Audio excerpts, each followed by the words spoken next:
જય શ્રી કૃષ્ણ, રાધે રાધે, સૌને મારા જય સિયારામ. આજે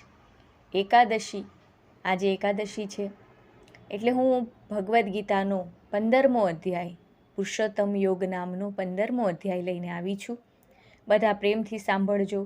પોતપોતાના પિતૃઓના નિમિત્તે આ 15મા અધ્યાયને ભગવાનના ચરણોમાં અર્પણ કરજો, એવી ભાવના સાથે શાંતિથી સાંભળજો. આજે એકાદશીના આનું બહુ જ મહત્ત્વ છે. સાંભળવું અને મનમાં ઉતારવું, એટલે પ્રેમથી હું વાંચું છું. સૌ ભગવત ભક્તોને પ્રાર્થના છે કે પ્રેમથી સાંભળજો. અને મારી ચેનલ ગમે તો લાઈક, શેર અને સબસ્ક્રાઈબ જરૂરથી કરજો. મને તમારા બધાના સપોર્ટની જરૂર છે. એટલા માટે સનાતન ધર્મને આગળ વધારવા માટે આટલો પ્રયત્ન કરું છું. મને બધા સાથ આપો એવી આશા છે. આ સાથે હું 15મો અધ્યાય ચાલુ કરું છું. સૌ ધ્યાનથી અને પ્રેમથી સાંભળજો. હરિઓમ તત્સત. શ્રી ગુરુદેવ દત્ત. ઓમ નમો ભગવતે વાસુદેવાય. શ્રી ભગવાન ઉવાચ. શ્રી ભગવાન બોલ્યા છે કે જેનું આદિ પુરુષ પરમાત્મા રૂપ મૂળ ઊંચે છે અને બ્રહ્માથી લઈને સ્થાવર જંગમ સૃષ્ટિરૂપ જેની શાખાઓ નીચેની બાજુએ વિસ્તરેલી છે, છંદો જેના પાંદડા છે, એવા આ સંસારને અશ્વસ્થ વૃક્ષ રૂપે કહેલો છે. તેને જે આ પ્રમાણે જાણે છે તે વેદને જાણનારો છે. આ સંસાર રૂપ વૃક્ષની 3 ગુણોથી વૃદ્ધિ પામેલી તથા વિષયો રૂપ કુપળોવાળી શાખાઓ, એટલે કે દેવો, મનુષ્યો અને પશુ પક્ષીઓ રૂપે ઊંચે તથા નીચે ફેલાયેલી છે. વિષયોની ઈચ્છારૂપ કર્મો અનુસાર બાંધવાવાળા એના મૂળ અહંતા, મમતા અને તૃષ્ણા રૂપે નીચે મનુષ્ય લોકમાં ફેલાયેલા છે. આ સંસાર રૂપ વૃક્ષ પ્રતિક્ષણ વિનાશી હોવાથી એનું કોઈ ચોક્કસ પ્રકારનું સ્થિર રૂપ જણાતું નથી. આ સંસારનો સર્વાંશે અંત જણાતો નથી. તેમજ સંપૂર્ણ રૂપે તેની ઉત્પત્તિ અને સ્થિતિ પણ જોઈ શકાતી નથી. એવા આ દ્રઢ અનંત મૂળવાળા આ નશ્વર સંસાર વૃક્ષને વૈરાગ્યરૂપી, એટલે કે અનાસક્તિ રૂપ મજબૂત શસ્ત્રથી આપણી અંદરથી કાપી નાખવું, એટલે કે સંસારની વાસનાઓથી મુક્ત થવું જોઈએ. તે પછી એવું પરમ પદ શોધવું જોઈએ કે જ્યાં ગયેલા જીવો જન્મ મરણ રૂપ આ સંસારમાં ફરીથી પાછા આવતા જ નથી. તે પરમ પદ પ્રાપ્ત કરવા માટે તેને આદિપુરુષ પરમાત્માના શરણે જવું જોઈએ કે જેનાથી આ અનાદિ સંસારની પ્રવૃત્તિ વિસ્તરેલી છે. જે મનુષ્યો માન અને મોહથી મુક્ત થઈ ગયા છે, જેમણે આસક્તિથી થતા દોષોને જીત્યા છે, જેઓ કામનાઓ છોડીને નિત્ય આત્મ સ્વરૂપના ચિંતનમાં મગ્ન રહે છે, જેઓ સુખ દુઃખ વગેરે દ્વંદ્વોથી મુક્ત થઈ ગયા છે, એવા મોહરહિત જ્ઞાનીજનો તે અવિનાશી પદને પરમપદને પામે છે. તે પરમપદને ન સૂર્ય, ન ચંદ્ર કે ન અગ્નિ પ્રકાશિત કરી શકે છે. જે પદને પામીને મુમુક્ષુઓ, એટલે કે મોક્ષ પામેલાઓ આ સંસારમાં પાછા આવતા નથી, તે જ મારું પરમધામ છે. આ જીવલોકમાં જીવ બનેલો આત્મા મારો જ સનાતન અંશ છે. તે પ્રકૃતિમાં રહેલી 5 ઇન્દ્રિયો અને મનને પોતાના તરફ આકર્ષે છે. એ જીવ જ્યારે એક શરીર છોડીને બીજા શરીરમાં જાય છે, ત્યારે વાયુ જેમ ગંધના સ્થાનેથી ગંધને લઈને જાય છે, તેમ શરીર વગેરેનો સ્વામી બનેલો જીવ છોડેલા શરીરની વાસનાઓ અને મન સહિત ઇન્દ્રિયોને લઈને જ બીજા શરીરમાં જાય છે. અને ત્યાં કાન, આંખ, સ્પર્શેન્દ્રિય, એટલે કે ત્વચા, જીભ અને નાક તથા મનને ધારણ કરીને આ જીવાત્મા વિષયોને સેવે છે. 3 ગુણોની સાથે જોડાયેલો આ જીવાત્મા કેવી રીતે શરીર છોડીને જાય છે અને કેવા પ્રકારના શરીરમાં રહીને વિષયો ભોગવે છે, તેની આ ક્રિયાને મૂઢ બુદ્ધિવાળા જોઈ શકતા નથી, પણ જ્ઞાન દ્રષ્ટિવાળા વિવેકીઓ એ બધું જ જોઈ શકે છે. વળી યત્ન કરનારા યોગીઓ પણ શરીરમાં રહેલા આ ઈશ્વરી અંશને જોઈ શકે છે, પરંતુ અશુદ્ધ અંતઃકરણવાળા અજ્ઞાનીઓ યત્ન કરવા છતાં પણ આને જોઈ શકતા નથી. સૂર્યમાં રહેલું જે તેજ સમગ્ર જગતને પ્રકાશિત કરે છે અને જે તેજ ચંદ્રમાં તથા અગ્નિમાં રહેલું છે તેને તું મારું જ જાણ. અને હું જ પૃથ્વીમાં પ્રવેશ કરીને મારી શક્તિ વડે સર્વ પ્રાણીઓને ધારણ કરું છું તથા હું જ રસમય ચંદ્રમાં થઈને સર્વ વનસ્પતિઓનું પોષણ કરું છું. હું જ જઠરાગ્નિ થઈ સર્વ પ્રાણીઓના શરીરમાં રહીને પ્રાણ અને અપાન વાયુથી યુક્ત થઈને 4 પ્રકારના એટલે કે ચાવવાવાળા, પીવાવાળા, ચાટવાવાળા અને ચૂસવાવાળા અન્નને પચાવું છું. અને હું સર્વના હૃદયમાં અંતર્યામી રૂપે રહેલો છું. મારાથી જ સ્મૃતિ, જ્ઞાન અને તેનો અભાવ એટલે કે વિસ્મરણ તથા અજ્ઞાન થાય છે. સર્વ વેદો વડે જાણવા યોગ્ય હું જ છું તથા વેદાંત શાસ્ત્રનો કર્તા અને વેદોને જાણનારો પણ હું જ છું.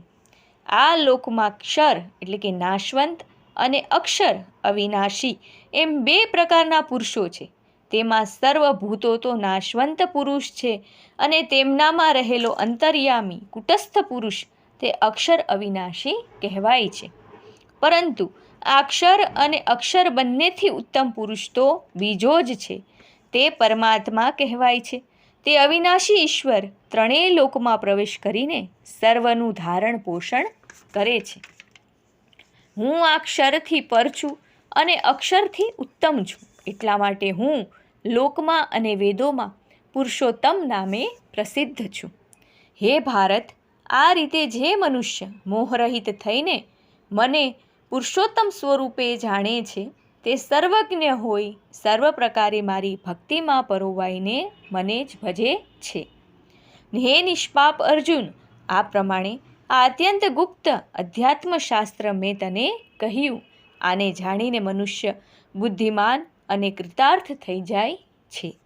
ઇતિ શ્રીમદ્ ભગવદ્ ગીતા ઉપનિષત્સુ બ્રહ્મ વિદ્યાયામ યોગશાસ્ત્રે શ્રી કૃષ્ણ અર્જુન સંવાદે પુરુષોત્તમ યોગ નામનો 15મો અધ્યાય સમાપ્ત. શ્રી કૃષ્ણાર્પણમસ્તુ.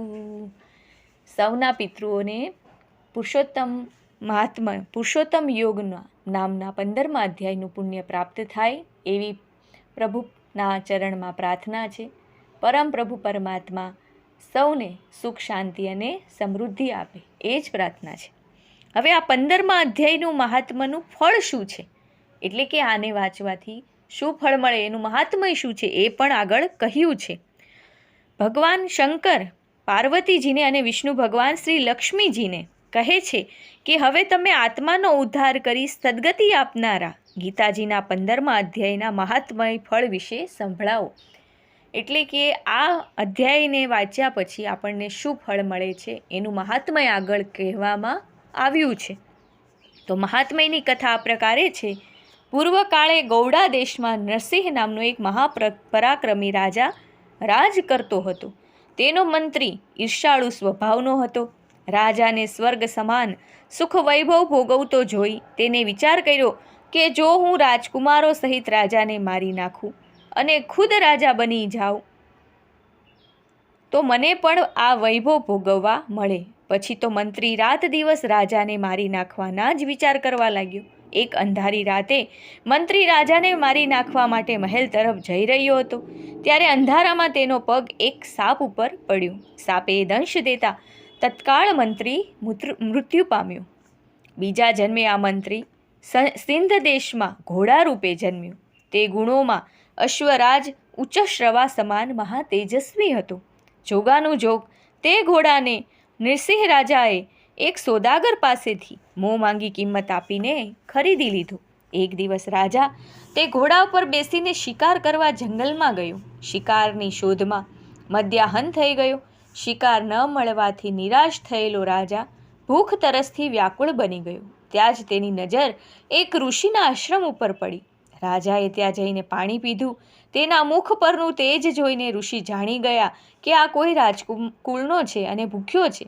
ઋષિએ રાજાને ભોજન કરાવ્યું અને આશ્રમમાં જ આરામ કરવા જણાવ્યું. રાજા આડા પડખે થઈને આરામ કરવા લાગ્યો. દર્ભશૈયા પર તેને ઊંઘ ન આવી એટલે દિવાલ પર લખેલો ગીતાજીના 15મા અધ્યાયનો પાઠ વાંચવા લાગ્યો. આ પાઠ તેને બહુ ગમી ગયો. તેથી તે વારંવાર વાંચીને યાદ કરવા લાગ્યો. 8-10 વખત વાંચતા તેને આખો પાઠ મોઢે થઈ ગયો. સાંજ પડતા તો રાજાએ પોતાના નગર ભણી પાછા જવાની તૈયારી કરવા લાગી, પરંતુ તેનો ઘોડો ઘાસ ખાતો હતો. તેથી તે ઘોડાને પંપાળતો ગીતાજીના 15મા અધ્યાયનો પાઠ કરવા લાગ્યો. પાઠ પૂર્ણ થતાં જ ઘોડાનું મૃત્યુ થયું. રાજાને તો ઘણી નવાઈ લાગી. તેણે આ વિશે ઋષિને પૂછ્યું તો ઋષિએ જણાવ્યું કે હે રાજન, આ ઘોડો ગયા જન્મે તારો મંત્રી હતો. તે તને પુત્રો સહિત મારી નાખીને તારું રાજ છીનવી લેવા ઈચ્છતો હતો. આ પાપથી તેનું મૃત્યુ થયું અને આ જન્મમાં તે ઘોડા રૂપે જન્મ્યો છે. આપના મુખેથી અનાયાસે ગીતાના 15મા અધ્યાયનો પાઠ સાંભળતા જ પશુ યોનિમાંથી તે મુક્ત થઈને સ્વર્ગલોકમાં ગયો છે.